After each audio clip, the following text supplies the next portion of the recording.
تعلیمی ادارے جو ہیں وہ پارٹ ٹائم انسٹیٹیوشنس ہیں. صحیح. پیرنٹس جو ہیں یہ فل ٹائم رسپانسبل ہے. صحیح. پیرنٹس مجبوری کی وجہ سے کچھ چیزوں کو آؤٹ سورس کر دیتے ہیں.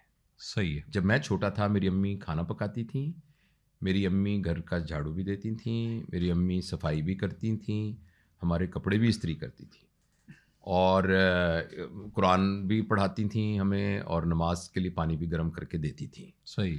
ہمارے مہمان آتے تھے ان کو کھانا وانا بھی پکاتی تھیں, لیکن جاب وغیرہ کوئی نہیں کرتی تھیں. اچھا, اب یہ ہوا کہ چونکہ جس ماں نے کام کرنا ہے تو آپ اس سے یہ توقع تھوڑی کریں گے کہ وہ گھر کا جھاڑو بھی دے گی. صحیح. فرض کریں وہ 1.5 لاکھ روپے کی نوکری کرتی ہے تو وہ 10,000 روپے کی ملازمہ رکھ لے گی جو گھر میں جھاڑو لے دے گی. تو یہ وہ آؤٹ سورس کر دیا اس نے.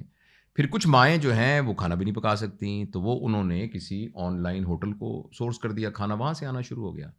بدقسمتی سے یہی کام بچوں کے ساتھ بھی کیا. صحیح. جس طریقے سے رسپانسبلٹی روٹی پکانے کی تھی, لیکن کوئی بات نہیں, چونکہ اب وہ جاب کرتی ہیں تو روٹی نہ پکائیں, کوئی اور پکا لے. انہوں نے سمجھا کہ شاید بچوں کی تربیت کبھی ایسے ہی کر دیں گے. صحیح. اور بچوں کی کیونکہ وہ مصروف ہیں, یہ ذمہ داری بھی کسی کو آؤٹ سورس کر دیں. لہٰذا انہوں نے ان کو آؤٹ سورس 3 جگہوں پہ کر دیا. مہنگے اسکولوں میں آؤٹ سورس کر دیا, شام کو ٹیوشن کی آؤٹ میں کر دیا. اچھا, اس سے جو ایکڈیمک کام تھا اس کے لیے ان کو لگا کہ ہم نے اب بچوں کی ضرورت کو پورا کر دیا. ڈرائیور بھی رکھ دیا, گاڑی بھی لے دی جس میں وہ آ جا بھی سکتے ہیں, کتابیں بھی کر دی. اب ایک اور چیز پیرنٹنگ میں بڑی ضروری تھی, وہ تھی کہ بچے کے ساتھ بیٹھ کر رضائی میں اس کو کہانی سنانا. ایک تھا جن, وہ لوگوں کو تنگ کرتا تھا, بادشاہ نے پکڑ کے قید کر دیا. یہ کہانی میں نے اپنے والد صاحب سے کوئی سینکڑوں دفعہ سنی ہوگی. ہر روز رات کو وہ یہ کہانی شروع ہوتی تھی, مگر ہر کہانی کے بعد ایک نیا کوئی میسج ہوتا تھا. انہوں نے پھر اپنے پوتوں کو یہ کہانی سنائی, اور یہ تو ایک مثال دی ہے نا. جی جی. آج ہم حضرت موسیٰ کی کہانی سناتے ہیں. حضرت موسیٰ جب پیدا ہوئے تو وہاں کا بادشاہ جو تھا وہ بچوں کو مار دیتا تھا. پھر ان کی امی نے کیا کیا. آج حضرت عیسیٰ کی کہانی سناتے ہیں. آج ہم آپ کو بتاتے ہیں حضرت خالد بن ولید کون تھے, تو یہ, یا آج ہم بتاتے ہیں آئنسٹائن کون تھا. صحیح. آج اچھا, یہ کہانیاں بھی سنانا پیرنٹس کا کام تھا, کیونکہ اس کے ذریعے سے ایکچولی ویلیو سسٹم ڈیولپ ہونا تھا. اس کے لیے ہم نے نا ان کو ایک اور ابا جی آؤٹ سورس کر دیے. اس ابا جی کا نام ہے موبائل فون. صحیح. تو ایکڈیمکس کے لیے اسکول اور اکیڈمی, ٹیوشن سینٹرز, اور جو یہ والا کام کرنا تھا اس کے لیے یہ ابا جی یا امی جی. اچھا, اب بچے نے وہ جو کہانیاں سننی تھی نا, اب وہ اس نے فیس بک سے سننی ہے, اور وہ اس نے سوشل میڈیا اور واٹس ایپ سے سننی ہے. ابا جی نے جب کہانی سنانی ہے تو الفاظ کا احتیاط کرنا تھا, ویلیو سسٹم کا خیال رکھنا تھا, بڑے چھوٹے کا خیال رکھنا تھا. یہاں جو کہانی سنائی جا رہی ہے, زیادہ امکان یہ ہے کہ جب آپ موبائل کھولیں گے تو جو پہلی تصویر آئے گی وہ ایک ایسی خاتون کی تصویر آئے گی جس نے ایسا لباس پہنا ہوگا کہ جو نہ تو ہمارے معاشرے میں کوئی پہنے گا, نہ کوئی پسند کرتا ہے, لیکن وہاں موجود ہوگا. یہ ایک میں مثال دے رہا ہوں. جی جی. یا کوئی ایسی بات ہوگی کہ جو بات منہ سے نکالنا پیرنٹس نہیں پسند کریں گے 3 سال کے بچے کے سامنے ریزن سے. تو لہٰذا اس سارے کام میں آؤٹ سورس کرنے پر اس بات کا بہت امکان ہے کہ آپ کے بچے کے اے لیول میں 7 سٹارز آ جائیں. صحیح. اور اس کو لمز یونیورسٹی میں میرٹ پر داخلہ مل جائے, یا کنگ ایڈورڈ میڈیکل یونیورسٹی میں, یا کسی بھی بڑی یونیورسٹی میں اس کو داخلہ مل جائے.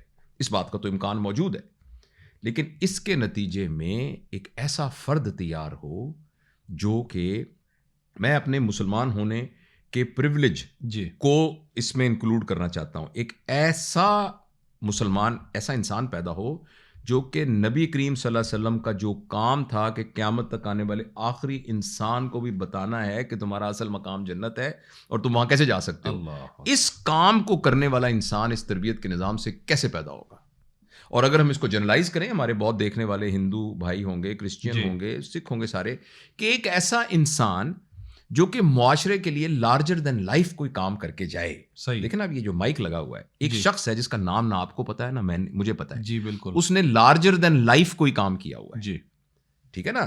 جو کام لائف سے ریلیٹڈ ہے نا, وہ کام ہے جو آپ کے گھر کے باہر بندھی ہوئی بکری کر رہی ہے. یعنی اپنے بچے کو دودھ دینا, اپنے بچے کو پیدا کرنا, اس کو دودھ پلانا, اس کو یعنی بچانا, پروٹیکشن دینی, اور پھر اس کو آزاد کر دینا. تو یہ جو کام ہے یہ اینیمل لیول کا کام ہے. تو اگر میں نے اپنے بچوں کو پڑھایا لکھایا کر کے یہ کر کے نوکری کر دی تو میں میکسیمم اینیمل لیول پر پہنچا. انسانی سطح کا کام یہ کہ میں نے کوئی ایسا کام کیا جو لارجر دین لائف تھا. جیسے جس نے مائک بنانے والے نے کیا, ہمیں اس کا نام نہیں پتا, مگر اس نے ایک کام کر دیا ہے جو لارجر دین لائف ہے.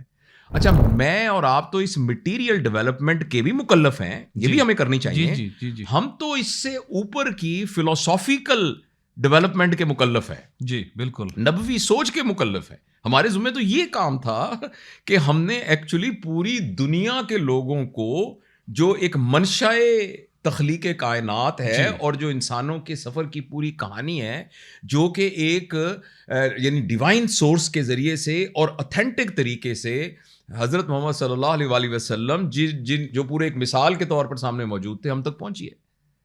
اب یہ مجھے بتائیں کہ جس تربیت کو ہم تربیت کہتے ہیں, یہ تربیت اس منزل سے تو اس کا کوئی تعلق نہیں ہو رہا ہے. تو اس کو دوبارہ ٹریک پر لانا, میں نا امید بالکل نہیں ہوں. صحیح ہے.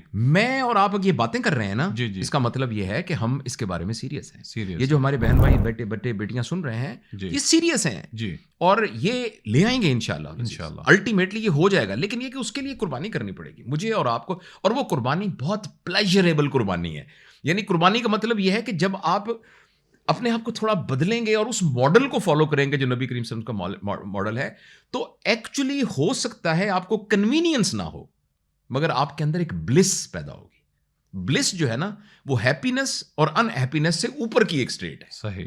یعنی جس کو آپ, بڑا زبردست عربی کا لفظ ہے, شاید اردو میں اس کا کوئی نہ ہو, سکینہ. اللہ, آپ کے اوپر سکینہ نازل ہوگی. سکینہ ایک ایسے شخص پر بھی نازل ہو سکتی ہے جو کہ ایک چٹائی پر لیٹا ہوا ہو, جس کی وجہ سے چٹائی کے اس کے نشان وہاں پڑے ہوں, اور اس نے صرف جو کی روٹی کھائی ہو اور 2 کھجوریں کھائی ہوں, اور وہ گرمی میں بیٹھا ہو, اس شخص پر بھی سکینہ نازل ہو سکتی ہے. تو نہیں, سکینہ وہ کیفیت ہے جو کہ انسان کو خوشی اور غمی سے بھی بیونڈ لے جاتی ہے. اللہ اکبر. یہ میرا